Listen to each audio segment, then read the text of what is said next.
So the formation lap very shortly to come to an end as the drivers work their way through the mid part of this lap. Just to say as well, we have Boost in operation once again for the British Touring Car Championship for this season, and it all depends on your championship position on where and how you get to use that boost. So for the likes of Ash Sutton, who is our championship leader, he will have just one lap of use of that hybrid for this race. So it's pretty much nothing for him, so we have to use that to the best of his advantage. And of course, it all depends on where you are in that championship, of what the minimum speed you can deploy it at, and how many laps you get it for as well. So Ash Sutton with the lowest number of boost laps. Tom Ingram has 2 laps to use boost. Jake Hill will have 3 laps. Tom Chilton will have 4. And then you've got Adam Morgan, who will have 5 laps of hybrid, but he gets a lower speed to use it.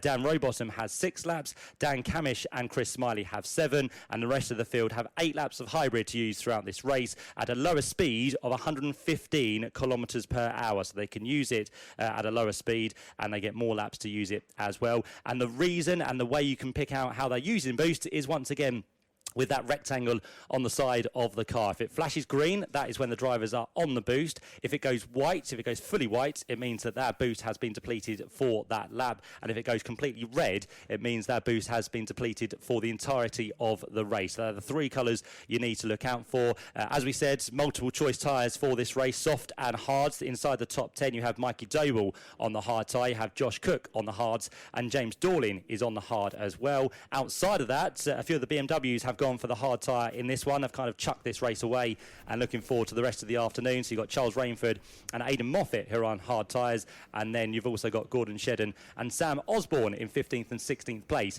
who go for the hard tyre as well. So that's how it all shapes up. We're looking forward to this with bated breath as always. We're here at Nelsons County, ready for round 7 of the Quick Fit British Touring Car Championship. The first 6, 7, 8 rows are now in place. Last year's champion Jake Hill, who sits 3rd in the championship, comes into position all the way down in 20th place. It'll be interesting to see his progress through the field, and the last car making his BTCC debut here this weekend at his home circuit is Ryan Bensley. 12 laps of racing to look forward to. We hope you're all ready. This is going to be a show and a half as the green flag waves from the back of the grid. The 5-second board is held aloft, and race 1 of the weekend for the British Touring Car Championship gets underway now. It's a fairly good start from Dan Camish as Tom Ingram tries to go with him down towards the first corner, and a blinding start from Adam Morgan as well. He's already passed Mikey Doble, which is no real surprise considering Mikey started on the hard tyre, so he loses, by the looks of it, 3 spaces as he works his way in towards the first corner. A bit of dust being kicked up in the background as well, but Camish is being very forceful to make sure that Tom Ingram doesn't come through on the outside in towards the Wilson hairpin. Now side by side as they turn right, but be careful, Tom, because on the inside there's another car which is trying to get his way through, and that is the exceptionally quick starting Ash Sutton, who's already up into 3rd place from 6th on the grid. So as we said after qualifying, yeah, it's not a bad day if you start 6th on the grid. 3 corners through, Ash Sutton now into 3rd place and already looking to challenge the championship rival he has this year, which is Tom Ingram. Yeah, outstanding stuff from Ash Sutton. He went round the outside, a couple of Toyotas, and Jake Hill gets caught up in that, and round goes Jake Hill, and he will drop right to the back. So it was bad yesterday, Matt, for the reigning champion. It just got a lot worse. And this is the thing, you find yourself further down the pack, you find yourself in more incidents as well. So Jake Hill gets turned around at Agostini. We'll try and piece the puzzle together to see who made contact with him, but of course when the field is so tightly bunched, it does tend to happen, doesn't it? I think what happened was Aaron Taylor-Smith and Gordon Shedden had got together. Jake Hill had already passed both of them up to 16th, but then as they were trying to outbrake each other, Jake Hill got caught out on the outside, but the leader's heading down towards Brunder with Dan Camish still leading, Tom Ingram, and then the very fast start in Ash Sutton. Yeah, and for Dan Camish, he's got the help of his teammate effectively behind the man who's trying to challenge him. So Ingram is going to have to attack and defend.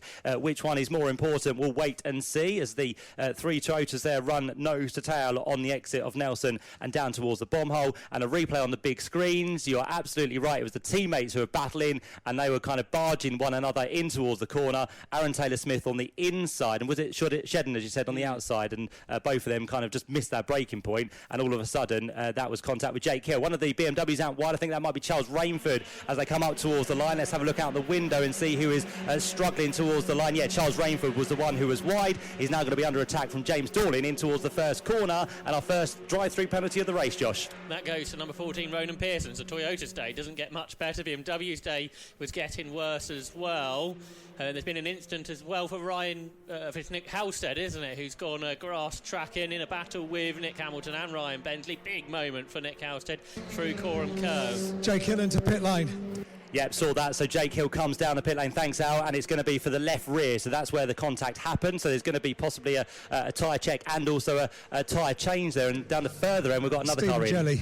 Thanks, Alan. Yeah, so Stephen Jelly in with some dramas as well. But what a shame for Jake Hill. Saturday was almost a disaster.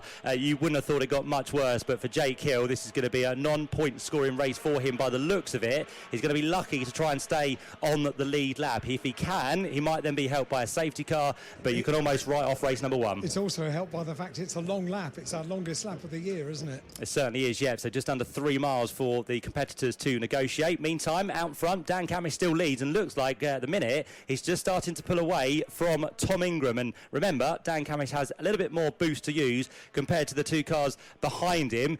So that might be an advantage as the race starts to wear on. Rear toe link plates on Jake's car. Oh, OK, so that's not good news. That's going to take a little bit longer than just a tyre change there for Jake Hill, Josh. Yeah, that's right. There's a really good battle going on for 6th position between 2 Hyundais, but in different teams. It's the Team Virtue car of Tom Chilton that's just passed the restart racing machine of Dan Lloyd. That happened down under the bridge into the left-hander at Brundle. So Tom Chilton up into 6th. Yep, so good move from Tom Chilton then, who looking for another good result after starting 9th on the grid. Looks like the Hyundais have the pace around this circuit at the minute. Maybe not Tom Ingram, though, because Ash Sutton is looking very threatening as they come across the line. He gets a nice turn of speed in towards the first corner. We're side by side behind as well as Adam Morgan is trying to keep at bay Robo, who goes right round the outside of Richie's corner. So Dan Rowbottom now in the Napa Racing Ford Focus into 4th position, and Adam Morgan will try and strike back in towards the Wilson hairpin, but Robo making his Ford Focus work just like the other 2 ahead of him very well indeed. And a big challenge further back. Chris Smiley goes past Josh Cook, so that's a change as a soft tyre. So Smiley up into 9th place. Ronan Pearson has just come through his drive-through as well. 4 mechanics on the grid after the 30 seconds. Perfect, thank you, Al. So yeah, that's not good news for him, but that is the reason that Ronan Pearson has received that drive-through penalty, back on his way, and in fact just rejoins ahead of Nicholas Hamilton. So lost a few places, but not right at the back of the field as it stands. So we are now on to lap number 3. Quickest lap has been recorded by Dan Camish. Stephen Jelly's car, that's not good news. It's up on dollies being reversed into the garage. So it looks like that Jelly, is out of this race, and we're still waiting for that tow link to be fixed on Jake Hill's car. There could be a potential for more retirement, so the more that the team work to get that car out, could still be a little bit of a bonus for him. But for now, Jake Hill still sits in the pit lane, last year's champion, down in 24th place. Yeah, real drama that he was obviously not hoping for. More positions about to be lost for drivers on hard tyres because Josh Cook has Daryl De Leon down the inside, down the Bentley straight into the left-hander at Brundle. So Daryl De Leon up into the top 10. So Josh Cook, who started his lap in 9th place on hard tyres, has lost 2 positions. So this is exactly what we were expecting. So do you actually want to finish on the podium in this race and have to use those harder tyres in race 2? Because you're going to have the situation that Josh Cook and Mikey Doble are having in this race is when everybody else is trying to pass you. So it really adds to the strategy of a race weekend. The 2 Hyundai side by side as they come up towards you, Matt. Yeah, here they go then. Dan Lloyd looking to make a move. In fact, he's already through past Tom Chilton as they get to the line. So I'd probably imagine a bit of boost being used there as well for Dan Lloyd over Tom Chilton as they switch around in towards the first corner. Stephen Jelly has walked to the back of the garage, very dejected indeed. I'm going to see if I can maybe get a quick word with Stephen and explain what's going on. No, you've got action. Yep, Shedden has just been harpooned by Max Hall there, and there's a yellow flag out, and that car of Max Hall has just crawled to the grass and trying to get back onto the track. Gordon Shedden, with some significant damage on the left rear, Alan, is crabbing by the looks of it down the pit lane there. So he was an innocent bystander in that one. You want to put me on my steps today, Sorry. don't you? Let me have a quick word with Stephen Jelly. I'm sorry for you, Stephen. What's up? Yeah, unfortunately, there was that bit of a thing at the hairpin, and I went to the very inside and got across the apex curb and thought I was in the best place possible. And then, unfortunately, I think Max Hall didn't know I was there and came diving out of the way of the incident and bashed into the side of the car, and it snapped the upright. So I'm Sorry for you, Stephen. Still 2 more races to look forward to. You've got work to do over the course of today. Thank you for explaining that. I'll get myself down to Toyota. I did warn everyone that this could be an eventful race. Gordon Shedden's not too happy, as I can imagine, after being hit quite hard by Max Hall. That is completely... And Max Hall's in as well. Yeah, so he's probably got right front damage, and Shedden probably's got the left rear almost hanging off that car. So. Yeah. It was a big hit, wasn't it, between those 2 cars? Unfortunately, we just heard from Stephen Jelley, it was Max Hall that was involved there as well. There's some big names in the pit lane, aren't there? Gordon Shedden's out of the car on dollies, about to be put into the garage. So not good news for him then. So while all the events have been going on in the pits with the dramas on track, the top 3 still remain the same, with Dan Camish, number 27, heading the way. Ford Focus leads the Hyundai of Tom Ingram, and Sutton has not backed off whatsoever. Still just 0.3 of a second between second and third at the minute. Oh, flash disappointment. What happened? Hall's just an absolute lunatic, isn't he? Arrives on the grass and T-bones me. And what's it broken? Everything.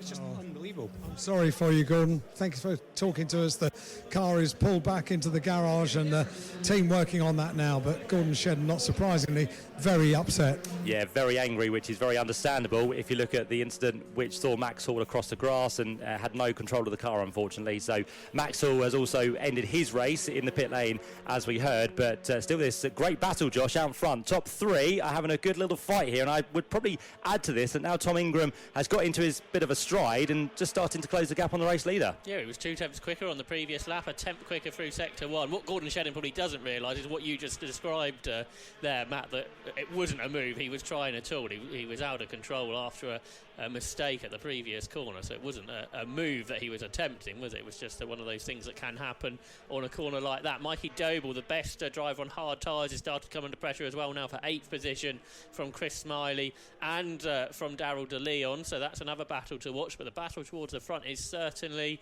an intriguing factor as Tom Ingram and Ash Sutton together start to close in on Dan Camish, who's looking to be another new winner in the championship this year. We've already had 5 winners this year. Dan Camish yet to win, looking for win number 6, as is Tom Ingram, in fact. But Ash Sutton, the only driver who has won twice this year, is right with those 2. Has there been more dramas, though, further down the pack? Let's have a look then. Replay on the big screens if you can see one. Is there any debris that goes? No, it's just the move on Mikey Doble by the looks of it. So that will be Chris Smiley on a soft tyre, who now goes through up into what's going to be 8th position. So no surprise that the hard tyred cars are starting to fall down. But Mikey Doble, as you mentioned, still the leading of those. He's now got Daryl De Leon between himself and Josh Cook, who is the next of the hard tyred cars. And just back to your point, Josh, about hard tyres for race number 2 for the top 3. If we look at what Daryl De Leon did at Brands Hatch, where he came to 7th place at the end of race number 1 and finished as the winner of race number 2, he's pretty much heading in the same direction, isn't he? Because he started 13th on the grid, he's up into 10th. I would probably add he's going to be up to 9th once he gets past Mikey Doble, and he's going to be in a very good position to use his probably soft tyres for race number 2. They are just putting a tyre on the left rear of Jake Hill's BMW, so I think they're finished with their repair work. Good stuff then, yep. So Jake Hill will be back into the race, albeit 3, maybe 4 laps down by the time he gets going once again. But at least the team have done a repair job, which is a task they don't have to worry about after race number 1. And it's also a chance to test the car and make sure everything is okay as they move into that second race a little bit later on. Yeah, it might move him slightly higher up the grid with the other retirements, won't it? So that's one good thing. But yeah, probably the most important thing is to make sure everything is as you would hope it to be after the repair. Ingram starting to close Camish in at the start of this lap. He was fractionally quicker through sector 1, bigger gain through sector 2. So Tom Ingram on his way to close in on the race leader Dan Camish on lap 6 of 12 in round 7 of the Quick Fit British Touring Car Championship through Coram Curve, that really long right-hander where 1 lap ago we saw a move when Aaron Taylor-Smith went round the outside of James Dorlin. So James Dorlin, who qualified so well yesterday, hasn't just fallen behind all the soft tyre cars cars on his hard tyres, but he's also falling behind some other drivers on hard as well. He's down to 16th. In terms of the boost, well, Dan Camish has used 3 laps of boost so far. He started with 7. He's now down to 4, so that's the race leader. Tom Ingram, who sits in second place, has used none of his 2 laps at the minute, and Ash Sutton, who sits in third, has not used his 1 lap. So normally is the case that those who want to make moves save it towards the end of the race. So Tom Ingram and Ash Sutton both holding on to theirs, whereas Dan Camish has used a little bit for the time being. Adam Morgan now is going to try and, in fact, he's just lost that place, hasn't he? Yeah, to Dan Lloyd. So Dan Lloyd is continuing to make progress in the restart racing Hyundai. And to be fair, both of those, him and Chris Smiley, did a great job yesterday in qualifying, but just didn't quite make it through to the quick 6. But I think the pace they've got and has shown so far this year has been very impressive. And Dan Lloyd, a couple of laps ago, got back past Tom Chilton, as you say. He's just got past Adam Morgan and up into 5th, and he's going quicker than Dan Rowbottom. So up into 5th position for Dan Lloyd, on for his best result of the season. The top independent in the race, chasing after Dan Rowbottom in 4th position. And this could be key as well for race 2 of the weekend, Matt, because they will have the opportunity to run the soft tyre in race 2, and that could absolutely give them an opportunity for a race win. Certainly will, yep. Dan Rowbottom's got to be a little bit careful now in car number 32. He's just received a black and white flag for track limit. So for now it's just a warning, but if you do that too many more times, that could be an issue. An issue there will be, though, for Dexter Patterson, because he's just received the black and orange flag, which is a mechanical flag for your car not being as well as it should be. So he's been summoned to the pit lane. So Dexter Patterson down in 19th place is going to be arriving with Alan very shortly. The reason for that, not too sure. The disparity between the soft and the hard tyre, you questioned earlier what it would be, Matt. Well, Mikey Doble has set the fastest lap on the hards, 1 minute 56.6. Dan Camish, fastest lap on the soft, 1 minute 54.9. So it's in excess of 1.5 seconds. So for Camish, Ingram and Sutton, they want them to make the most of this race, because race 2 is going to be a real challenge for them, and that is going to bring real entertainment later on today. The reason for the black and orange flag for Dexter Patterson, right rear has just come away slightly from that car, so that is just flailing around in what is a windy day anyway, so that could cause quite a concern if that does blow off. So I think Dexter Patterson, if he hasn't seen the black and orange flag, will see it this time, and I'm sure the team will be on the radio to tell him to come into the pit lane. I think the marshals are struggling just to hold the black and orange flag out down on the pit wall, but he does now receive that. That wouldn't surprise me, you know, Matt. No, it is very, very, especially when you're doing it on your own as well. It'd be nice if there was another marshal to help hold the board, but one young lady down there is doing it all on her own, so a struggle that very much is. Dan Camish, though, is continuing to lead. Ash Sutton still hasn't made his way past Tom Ingram, but now those 3 cars very much equidistant, 0.6 of a second between the top 2 and about 0.6 of a second between second and third, but it continues to get closer, and as I said, into the latter stages of the race, it's all going to be about the boost and who's got enough left, and possibly about the tyres as well, who has some left to challenge to possibly make another move. Yeah, we saw at Brands Hatch the soft tyres, even though they called the soft, they are held up really well, and that everyone was able to really push throughout the whole duration. Such are the good tyre that Goodyear bring to the rounds in the Quick Fit British Touring Car Championship, so I don't expect to see any real issues. We're seeing a really fast-paced race, aren't we, between these top 3. They've pulled clear of Dan Rowbottom, who's under pressure from Dan Lloyd for 4th. The best of the hard tyre drivers, still Mikey Doble. He's doing a really good job. He's a couple of seconds ahead of Josh Cook. Still between them, Darryl DeLeon. He hasn't yet been able to find a way through. How about Dan Lloyd, though? He is now right with Dan Rowbottom as they make their way out of Murray's and accelerate up to the line. And that 4th position could be the prime position to be in for the race later on. Certainly good, yep. So Dan Lloyd gets ever closer. Last time through a 1:55.6, which was pretty much the same lap time as Robo ahead of him, but just a few thousandths of a second quicker. But Dan Lloyd, I think when you get there, you just need to strike very quickly, because if you dither, you hang around, it then of course gives the driver ahead of you a chance to see where you are trying to make those moves. So it'll be very important for Dan to try and get that job done as we now head on to this 9th lap of the race. Dan Camish is still with the quickest time. time in this race, a 1:54.935. It's still not, as of yet, a new lap record. That is still standing with Ash Sutton from 2023. They're about, 6 hundredths of a second away from improving that. So we'll see if Dan Camish or anybody else has anything left in the tank. I did notice on that last lap as well, Josh, Tom Ingram was very much on the limit through Brundle and then had to catch it in towards Nelson. So if anyone is pushing, definitely Tingram is. Yes, a tricky pass of the circuit, and the wind might mean they are arriving at that corner quicker than they ever have this weekend. The wind pushing the cars, I believe, down that back straight. They're arriving under the bridge around 150 miles per hour. Behind them, same order for now. Rowbottom ahead of Lloyd. The real battle, though, is behind Mikey Doble, because in ninth position he is, under threat from Darryl De Leon in the BMW. And Josh Cook and Charles Rainford, two drivers that are on hard tyres, are going with them. So Doble, Cook and Rainford the best on the hard, with De Leon's soft tyre in between them. But De Leon putting Doble under plenty of pressure.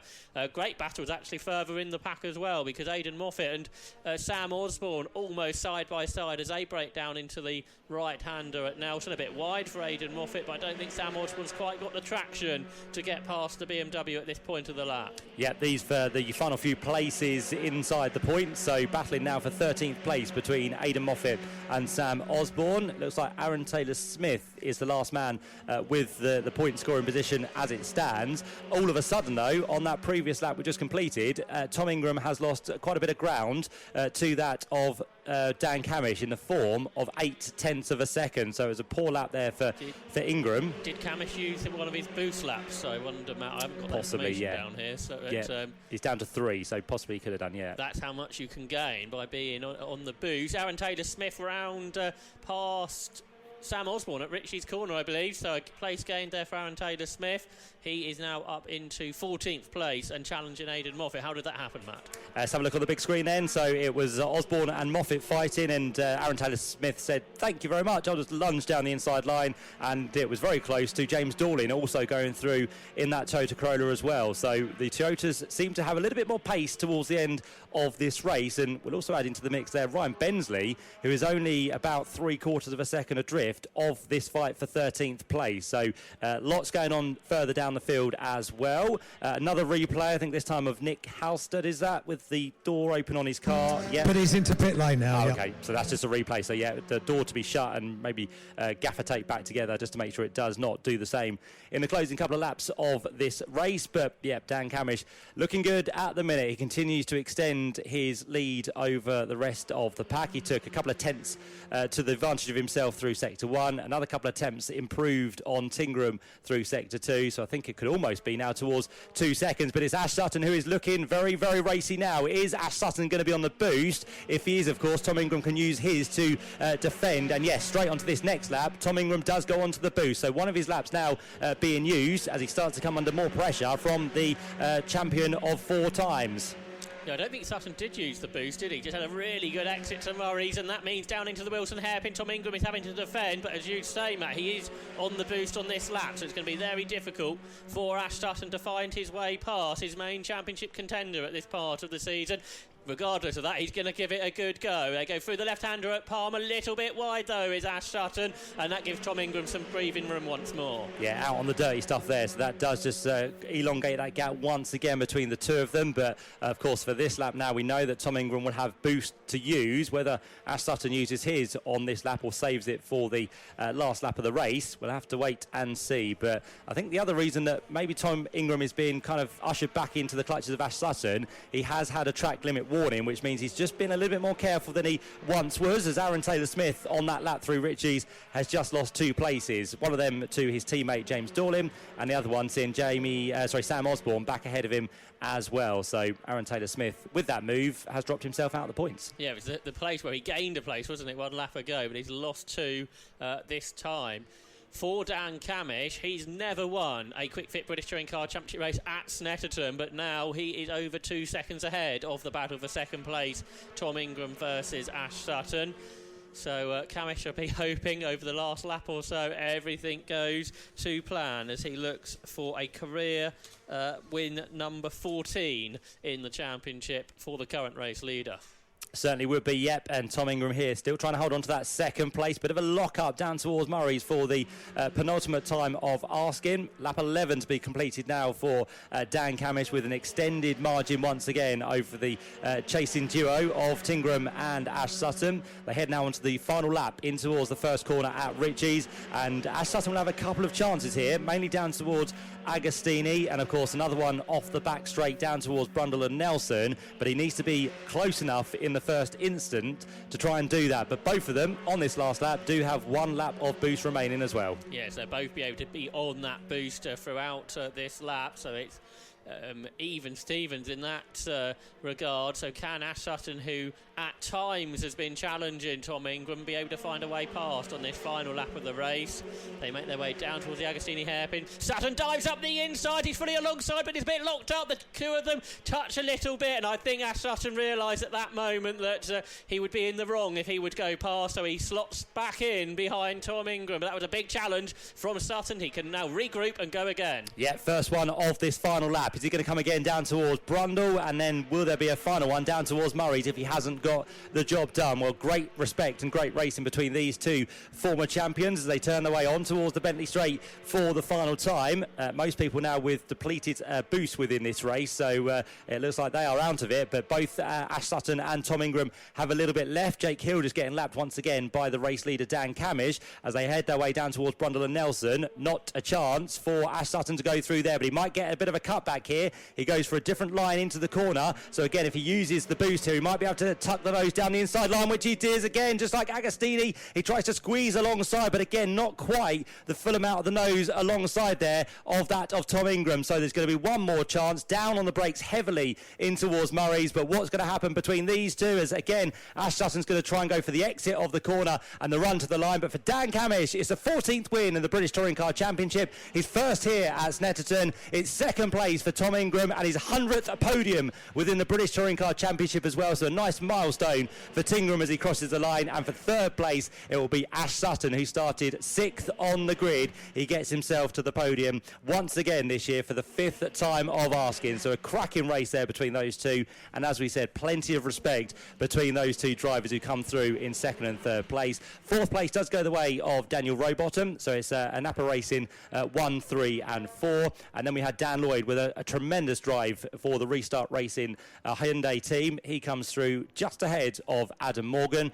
So again, the Hyundais are really faring well here on the 300 layout, because there's three of them inside the top 6, 4 inside the top 7 in the form of Tom Chilton, and then another one to add to that, Chris Smiley, who comes through in 8th place as well. A hardy drive there for Mikey Doble, who qualified, of course, 4th on the grid, but he was the first one home on the hard tyre. So very much look forward to seeing what Mikey can do in race 2 later on. And surprisingly, Daryl De Leon did not make it through past that hard tyre runner of Mikey Doble. So more drama for the BMW teams. Just watching replays on the big screen, which we'll get to shortly. It's a possible drama, this, Matt, because Dan Camish's start is under investigation. It will be investigated after the race. You can make your own judgment from the big screen what you think might be the outcome of that, but let's say no more. That we will hear what the answers are from the investigation later on. Well, I'm not going to tell him.